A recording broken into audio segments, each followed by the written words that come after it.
Okay, so this is the final 4 problems on solving rational equations. Remember, the word rational means fractions and an equation has an equal sign. You can't actually solve any of these equations unless all of the denominators match. So the first thing that I usually do is, if a denominator is factorable and the first one is, you can take out a GCF of x to leave you with x minus 5 as the second factor. The next fraction, the denominator is not factorable because it's only a monomial. And then the last one, they didn't even display it as a fraction. The denominators are not all the same. However, if you include a factor of x minus 5 in the middle one, then the first and the second will be exactly the same. And in the last one, you have to include both factors, x times x minus 5, so that all 3 denominators are the same. The adjustments that need to be made is in the middle, you have to multiply the numerator by a factor of x minus 5 also. And at the end, you have to multiply the numerator by x times x minus 5. Now, usually I just take a stop, a pause, and I look at what I have. When is this fraction give you undefined values? We'll take the least common denominator, or the common denominator, which is x times x minus 5. Always set it equal to 0, because you should know you cannot divide by a value of 0. And then when you set each of those factors equal to 0, you have come up with 2 numbers that would not work out in this equation. If you get an answer for x that is 5, you have to reject it. If you get an answer for x that is 0, you also have to reject it. Now, the nice thing is that an equal sign kind of resembles an eraser. You're allowed to erase the common denominator going all the way across. And then you just focus what you have left with. The left-hand side is just the number 1. Be careful in the middle, because x times x is x squared. X times negative 5 is negative 5x. Positive 7 times x is positive 7x. And positive 7 times negative 5 is negative 35. But also be careful at the very end, because even though 1x times x is 1x squared, and 1x times negative 5 is negative 5x, this sign means switch their signs. So now it is negative 1x squared, and it is positive 5x. What is in blue is in the equation, and if you notice, the x squared minus x squared just automatically cancels each other out. And the negative 5x and the positive 5x automatically cancels each other out. So I'm left with 1 equals 7x minus 35, which is just a basic, straightforward equation. When you add 35 to both sides, you will end up with a number of 36 on the left-hand side. And even though 7 does not go into 36 evenly, most of our calculators would say that the answer is 36 over 7. And as long as our answer did not come out to be 0 or 5, we're good. Okay, number 18. When you look at 18, and this is a rational equation, none of the denominators can actually be factored, but none of the denominators are even the same, which makes it a chore. My first denominator has a factor of a plus 3. If I put in a plus 3 in the other 2 denominators, then at least every single denominator would have a factor of a plus 3. But I also need a factor of a plus 2 in every single denominator. So I have to put it in the first one, I have to put it in the second one, but the third one already includes it. So right now I have an equation where all 3 denominators are exactly the same. The adjustments that you need, the first one needs an extra factor of a plus 2. The middle one actually needs an a plus 2 times an a plus 3. It's kind of making it very difficult to fill in because there's such a tight little squeeze there. And in the last one, I need a factor of a plus 3. And before I do any work, I'd like to note where this is undefined. You get undefined when your denominator is equal to 0, so that when you match it all, you know what the denominator is. So you're looking for where a plus 2 times a plus 3 is equal to 0. But if you set each one of those factors equal to 0, you will end up with 2 separate answers that you're not allowed to use. -2 is out and -3 is out. So those answers come up in your solution, which so far they haven't. You have to automatically reject them. When you have your common denominator and there's an equal sign in the problem, you're allowed to pick up your eraser and erase off the common denominator. And then you're left with a basic, though a little involved, equation. On the left, a times a is a to the second. A times -2 is -2a. 2 times a is positive 2a. And 2 times -2 is -4. In the middle, you can ignore the times 1 because you really have to multiply the others, but be careful of the subtraction because when you get a squared, you have to negate it. So now it's -a squared. When you get 3a, you have to negate it. So it's -3a.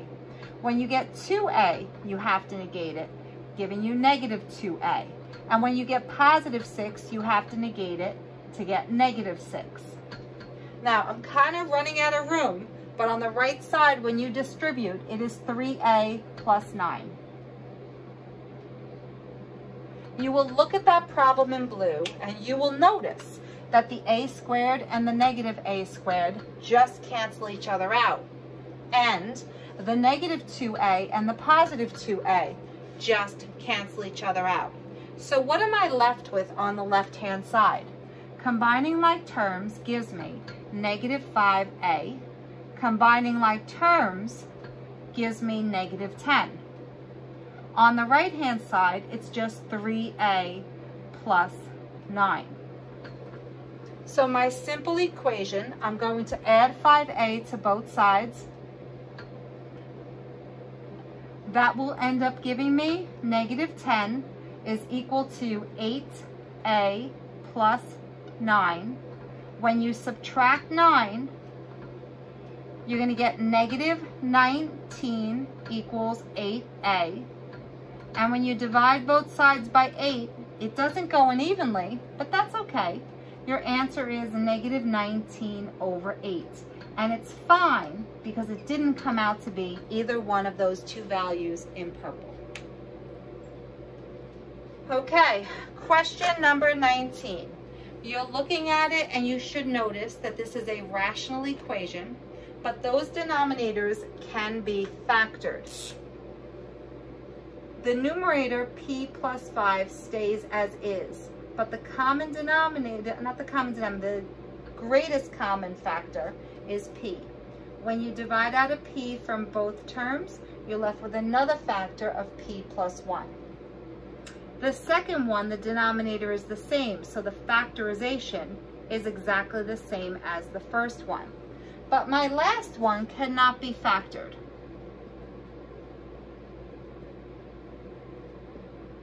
When I look at this, it's unfortunate because not all of the denominators are a perfect match. But the only thing I'm missing is an extra factor of p in the last one. Then all the denominators will actually match. So do the adjustment in the numerator and put the extra p in the numerator also. And before I pick up my eraser and erase all the denominators, let's figure out what values I'm not allowed to have for answers. This whole entire problem is undefined when its common denominator is equal to 0. So if you set each one of those factors equal to 0, you can come up with two values of p that you're not allowed to use for answers. One of them is 0 and the other one is -1. So the easy part is to pick up the calculator and get rid of the matching denominators that make them like terms going across. So what am I left with? On the left it just says p plus 5 equals the number 1. But be careful, because a lot of people see p squared minus 6p. But this sign in the middle means negate them. So it's negative p squared, and it's positive 6p. There are no like terms on the left, and there are no like terms on the right. But I think what I'm going to do is I'm going to subtract 1 from both sides. I'm going to subtract 6p from both sides. And I'm going to add p squared to both sides. Why would I do that? Because any quadratic has to say equals 0. Why did I move everything to the left? Because when I combine like terms on the left-hand side, I end up with a p squared that is positive. That was my goal. Now I kind of ran out of room, but I think at least you can see that the factors are easy. One is p minus 4, the other one is p minus 1, and you set it equal to 0. I definitely ran out of room, but when you set the first one equal to 0, you get p is equal to 4. That answer is fine because it's not one of these two. When you set the other one equal to 0, you get p is equal to 1. And that's also fine because it's not equal to either one of these two. So these are my two answers to the problem. Okay, so the last one that's on this rational equations page. I look at the denominators and I definitely see the first one can be factored. Make sure you're careful because the GCF is not just n, it is n squared. The middle one, I cannot factor that denominator. And the last one, I cannot factor that denominator either. But all three denominators are not the same, which means I can't do the math work until I match them. So the one in the middle, I'm missing an extra factor of n to the second. So make sure you multiply the top by n to the second also. And at the end, I'm missing the factor of n plus 5. So just make sure you multiply the top by the factor n plus 5. Now obviously I'm going to eventually erase all the denominators, but when is this undefined? When does this problem not work? Well, when its common denominator is equal to 0. And since it's already in factored form, you can just set each factor equal to 0. The one on the left, when you take the square root, you do get n is 0. You're not allowed to have a value of n that's 0. The one on the right tells you you're not allowed to have a value of n that is -5 either. Those are the two values that you have to exclude from this problem. Now, common denominator, don't need anymore. I matched everything, so we can totally make that disappear. At this point, you are going to do the math work. And the math work over here is 5 is equal to n squared times 4 is 4n squared. You're allowed to write down plus signs, and then this is n plus 5. But if you notice, if you subtract 5 from both sides, you will get a 0 on the left, and the 5s will just wipe out on the right. Anytime you have a quadratic, an n squared, it's got to be equal to 0 because you're going to then factor this. When you take out the GCF, which is just an n, you are left with 4n plus 1. In factored form, that is when you make your t-chart. You set the first factor equal to 0, and you set the second factor equal to 0. And of course, once again, I ran out of room. But one answer is definitely n is 0. And there's the problem. You can't have it. This one gets rejected. There is no answer of n equals 0. The other one, moving the 1 and dividing by 4, gives you n equals negative 1/4. And as long as it doesn't appear in either of these two, that's the only answer to question number 20.